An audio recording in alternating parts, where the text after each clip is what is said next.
दोस्तों T20 विश्व cup का सुपर 8 अब एक मरण बचाव रणक्षेत्र में बदल चुका है। क्या आप सोच रहे थे कि जिम्बाब्वे को हराना टीम इंडिया के लिए सिर्फ बच्चों का खेल होगा? क्या आप मान बैठे थे कि जिस जिम्बाब्वे ने इसी टूर्नामेंट में ऑस्ट्रेलिया को 23 रन से कुचलकर दुनिया को हिला दिया था, वही टीम भारत को सेमीफाइनल की राह इतनी आसानी से दे देगी? अगर आपके मन में ऐसी कोई गलतफहमी आई हो तो उसे अभी इसी वक्त दिमाग से निकाल दीजिए, क्योंकि आज चेन्नई के एमए चिदम्बरम स्टेडियम में टीम इंडिया ने सिर्फ जिम्बाब्वे को हराया ही नहीं, बल्कि 72 रन की विशाल जीत दर्ज कर सेमीफाइनल के शाही सिंहासन की ओर एक और मजबूत कदम बढ़ा दिया है। जी हां दोस्तों, आज जिम्बाब्वे के उस खतरनाक सपने को चकनाचूर करते हुए भारत ने साबित कर दिया कि उन्हें विश्व सर्वश्रेष्ठ क्यों कहा जाता है। ब्रायन बेनेट और मुजारा बानी जैसे खिलाड़ियों ने इस विश्व कप में बड़ी ताकतों की नींद उड़ा दी थी, लेकिन आज सूर्य कुमार और हार्दिक पांड्या की आक्रामक बल्लेबाजी के सामने वो तिनकों की तरह उड़ गए। इस जीत के बाद अब पूरी दुनिया की निगाहें 1 मार्च के उस महासंग्राम पर टिक गई हैं। आज हम भारत की इस दमदार जीत का पूरा विश्लेषण करेंगे और दिखाएंगे पॉइंट टेबल का वो खतरनाक समीकरण जो भारत को फाइनल के सपने दिखा रहा है। वीडियो को आखिर तक देखिए, क्योंकि आज की ये रिपोर्ट हर भारतीय फैन के खून में जोश भर देगी। चलिए शुरुआत से देखते हैं। टॉस जीतकर जिम्बाब्वे ने गेंदबाजी चुनी। चेन्नई की पिच आमतौर पर स्पिन के लिए मददगार मानी जाती है, लेकिन आज भारतीय बल्लेबाजों ने इसे बना दिया बल्लेबाजी का स्वर। पावर प्ले के 6 ओवर में 80 रन। शुरुआत की संजू सैमसन ने 24-15, स्ट्राइक रेट 160, लेकिन असली विस्फोट अभिषेक शर्मा के बल्ले से आया। 30 गेंदों पर 55 रन, 4 चौके, 4 छक्के, स्ट्राइक रेट 183। पावर प्ले में आग लगा दी उन्होंने। इसके बाद ईशान किशन ने 24 गेंदों पर 38 रन, 4 चौके। सूर्य कुमार यादव ने 13 गेंदों पर 33 रन, स्ट्राइक रेट 253। सिर्फ 13 गेंदों में रन रेट 14 के पार पहुंचा दिया। लेकिन दोस्तों, आज की पारी का असली मास्टर स्ट्रोक था हार्दिक पांड्या का। 23 गेंदों पर 50 नाबाद, 2 चौके, 4 छक्के, स्ट्राइक रेट 217।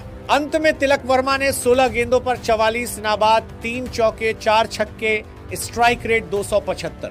आखिरी 5 ओवर में भारत ने 80 से ज्यादा रन बटोरे। 20 ओवर में 256 रन पर 4 विकेट, इस विश्व कप में भारत का सर्वोच्च टीम स्कोर। जिम्बाब्वे की गेंदबाजी में रिचर्ड नगरावा 4 ओवर में 62 रन, ब्रैड इवांस 52, मुजारा बानी 43। सिर्फ सिकंदर रजा अपेक्षाकृत किफायती 3 ओवर में 29। लेकिन आज भारतीय बल्लेबाजी लाइनअप अलग ही मूड में थी। हर बल्लेबाज का स्ट्राइक रेट 150 से ऊपर। इसे ही कहते हैं टॉप टू बॉटम अटैक। अब जिम्बाब्वे की चेस। दोस्तों, जिम्बाब्वे छोटी टीम नहीं है इसी विश्व कप में। उन्होंने ऑस्ट्रेलिया को 23 रन से हराया है, श्रीलंका और ओमान को भी मात दी है। उनका आत्मविश्वास झलक रहा था और उसका सबूत दिया ब्रायन बेनेट ने। 59 गेंदों पर 97 नाबाद, 8 चौके, 6 छक्के, स्ट्राइक रेट 164। अकेले लड़ते रहे। सिकंदर रजा 21 गेंदों पर 31, 2 चौके, 2 छक्के, लेकिन बाकी बल्लेबाज साथ नहीं दे पाए। भारत की गेंदबाजी में अर्शदीप सिंह 4 ओवर में 24 रन, 3 विकेट नई गेंद से break through. Hardik Pandya 3 over में 21, बुमराह 3 ओवर में 21, लगातार दबाव। वरुण चक्रवर्ती और अक्षर पटेल ने एक एक विकेट लिया। आखिरकार जिम्बाब्वे 20 ओवर में 184 रन पर रुक गया और भारत ने 72 रन की विशाल जीत दर्ज की। इस हार के साथ जिम्बाब्वे का सेमीफाइनल सपना आज चेन्नई की धरती पर खत्म हो गया। और दोस्तों, आज की इस ऐतिहासिक जीत का असली शिल्पकार कौन रहा? जी हाँ, आज के मैच के man of the match Hardik Pandya. लेकिन सिर्फ नाम घोषित कर देने से बात पूरी नहीं होती। आपको समझना होगा कि वह इस पुरस्कार के इकलौते और सही हकदार क्यों हैं। जी हाँ दोस्तों, हार्दिक की 23 गेंदों पर नाबाद 50 रन की पारी आंकड़ों में भले छोटी लगे, लेकिन मैच के संदर्भ में यही सबसे बड़ा गेम चेंजर साबित हुआ। भारत 14-15 ओवर तक मजबूत स्थिति में जरूर था, लेकिन 250 पार करेगा या नहीं, इसे लेकर बड़ा संदेह बना हुआ था। ठीक वहीं से हार्दिक ने अपना गियर बदला। मिड विकेट के ऊपर से क्लीन हिट और लॉन्ग ऑन के ऊपर वो विध्वंसक पावर शॉट। जिम्बाब्वे के गेंदबाज समझ ही नहीं पाए कि डेथ ओवरों में मैच कब और कैसे उनके हाथ से निकल गया। 217 से ऊपर के स्ट्राइक रेट के साथ बल्लेबाजी करने वाले हार्दिक ही आखिरी 5 ओवर में 80 से ज्यादा रन जुटाने के मुख्य शिल्पकार थे। लेकिन बात सिर्फ बल्ले तक सीमित नहीं रही। गेंद हाथ में लेकर भी हार्दिक उतने ही प्रभावशाली रहे। 3 ओवर में मात्र 21 रन देकर उन्होंने जिम्बाब्वे की रफ्तार और आत्मविश्वास दोनों तोड़ दिए। एक शब्द में कहें तो ये एक संपूर्ण ऑलराउंड प्रदर्शन था और यही वजह है कि हार्दिक पांड्या आज के मैच के सच्चे नायक और टीम इंडिया के सबसे बड़े तरबरी प्रति एक दर्शन की इक्का साबित हुए। अब जरा पॉइंट टेबल पर ध्यान दीजिए। सुपर 8 ग्रुप एक में दक्षिण अफ्रीका पहले ही 2 मैच में 4 पॉइंट लेकर सेमीफाइनल के लिए क्वालिफाई कर चुका है। भारत ने आज जिम्बाब्वे को हराकर 2 पॉइंट हासिल किए और तालिका में तीसरे स्थान पर अपनी स्थिति मजबूत की।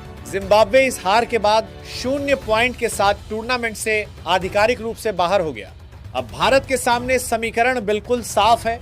1 मार्च को कोलकाता के ईडन गार्डन्स में वेस्टइंडीज के खिलाफ आखिरी और निर्णायक मुकाबला। वेस्टइंडीज के पास फिलहाल 2 पॉइंट हैं और भारत के भी 2 पॉइंट, यानी जो भी जीतेगा वही सीधे सेमीफाइनल का टिकट हासिल करेगा। यही होगा इस विश्व कप का असली क्वार्टर फाइनल। अगर भारत आज वाली फॉर्म ईडन गार्डन्स में दोहरा देता है तो कैरिबियाई दानवों को रोकना नामुमकिन नहीं। 125 करोड़ भारतीय उस ऐतिहासिक पल का इंतजार कर रहे हैं, लेकिन वेस्टइंडीज को हल्के में लेने की भूल नहीं करनी चाहिए। ब्रैंडन किंग, हेटमायर, पॉवेल एक दिन में मैच पलट सकते हैं, इसलिए ईडन में होगा फाइनल से पहले का असली फाइनल। तो दोस्तों, ब्रायन बेनेट के 97 रन या भारत के इस पहाड़ जैसे 256 आज आपको किसने ज्यादा रोमांचित किया? क्या आपको लगता है कि 1 मार्च को कोलकाता की धरती पर भारत वेस्टइंडीज को हराकर सेमीफाइनल की राह साफ कर देगा? हमारा एक ही लक्ष्य, एक ही सपना, यह विश्व कप हमारे घर आए। हम भारतीय जानते हैं, चुनौती चाहे कितनी भी बड़ी हो, हमारी एकता और खिलाड़ियों का जज्बा हर रुकावट तोड़ सकता है। आप क्या सोचते हैं? क्या टीम इंडिया ईडन गार्डन्स में इतिहास रच पाएगी?